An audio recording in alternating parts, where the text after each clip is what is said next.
Have you ever noticed that some men become more powerful after marriage, while others lose all respect overnight? Sounds unfair, right? Two men, same wedding hall, same vows and same rituals. Yet one builds a kingdom and the other a graveyard. The difference isn't love. It isn't even character. The difference is just one thing: what they had done before marriage. From childhood, we're taught that marriage is a milestone, a proof of maturity, a certificate of respect in society. But history tells a different story. Niccolò Machiavelli, the top diplomat of Italy, understood a brutal truth 500 years ago, one that today's middle-class man often wastes his entire youth failing to understand. Machiavelli said, "Never enter an alliance from a position of weakness," and marriage is the biggest alliance of life. Let me repeat it if you didn't hear with focus. Never, ever enter an alliance from a position of weakness. And marriage is the biggest alliance of life. Marriage doesn't elevate a man. It magnifies him. It shows what he already is. If you're rich and successful, marriage increases your power. But if you're poor and struggling, marriage exposes your weakness to the world. People don't see a loving husband. They see a man who is compelled to provide, to comply, and to endure. And when he fails, respect slowly disappears. Then, one day, all at once. Before we go deep into this topic, understand one word that will come up again and again: leverage. Leverage is the power that makes you valuable, your bargaining strength, the force that keeps you from bowing. Let me give you an example. In a town, the man with land, money, or connections speaks with weight. People always listen to him. The man with nothing just folds his hands. Leverage can be money, position, skills, anything that makes you irreplaceable. Remember this rule: the one with leverage plays the game. The one without it gets played. Now two questions will come to your mind while watching this video. First, if I never become powerful, should I never marry? Should I remain alone forever?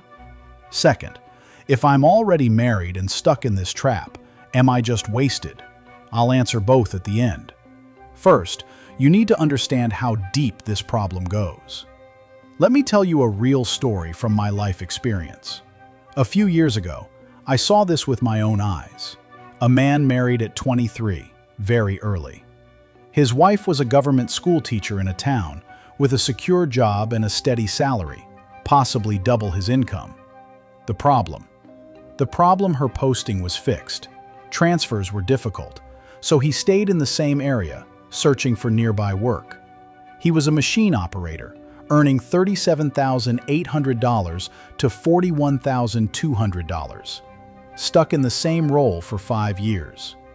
He received many better job offers, even engineer-level positions, but all were in distant cities or states.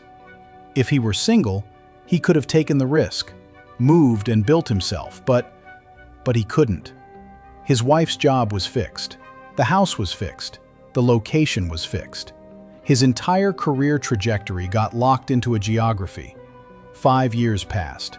He's still waiting. His wife progresses. He stays where he was. Is the wife bad? No, absolutely not. Is marriage was bad? No, only his timing was bad.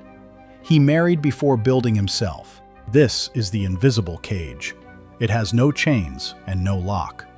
He was talented and hardworking. He had options, but fear and compulsion stopped him.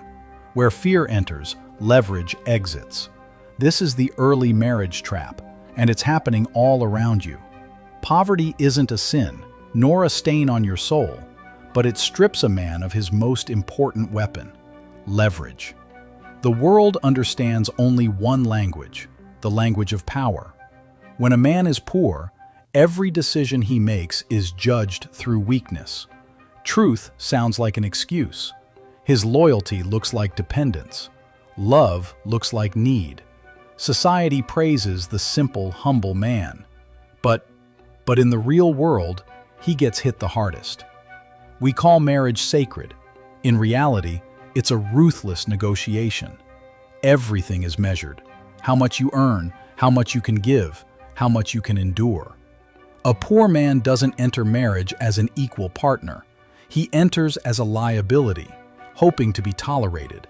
And kingdoms are never built on tolerance. Tolerance has an expiry date. Now, what happens when a man builds his position first and marries after? History answers this question.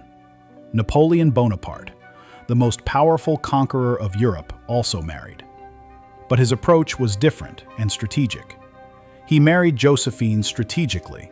After becoming a successful general, he had a name, victories, and bargaining power. Marriage became a ladder, not a cage. Same institution, different leverage, different outcome. Marriage doesn't soften poverty, it sharpens it. Less money means more tension. More tension means less love. Under survival pressure, romance dies. Love spoken in abundance feels generous.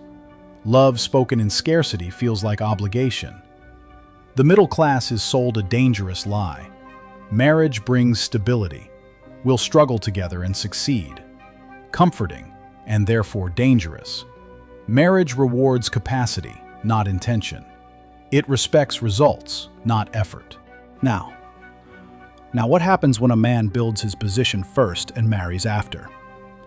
History answers this question. Napoleon Bonaparte, the most powerful conqueror of Europe, also married. But his approach was different and strategic. He married Josephine strategically. After becoming a successful general, he had a name, victories, and bargaining power. Marriage became a ladder, not a cage. Same institution, different leverage, different outcome. Marriage doesn't soften poverty, it sharpens it. Less money means more tension. More tension means less love. Under survival pressure, romance dies. Love spoken in abundance feels generous. Love spoken in scarcity feels like obligation. The middle class is sold a dangerous lie. Marriage brings stability. We'll struggle together and succeed. Comforting, and therefore dangerous. Marriage rewards capacity, not intention. It respects results, not effort. Poverty also weakens leadership. A man who can't freely choose, who must constantly calculate survival, cannot truly lead.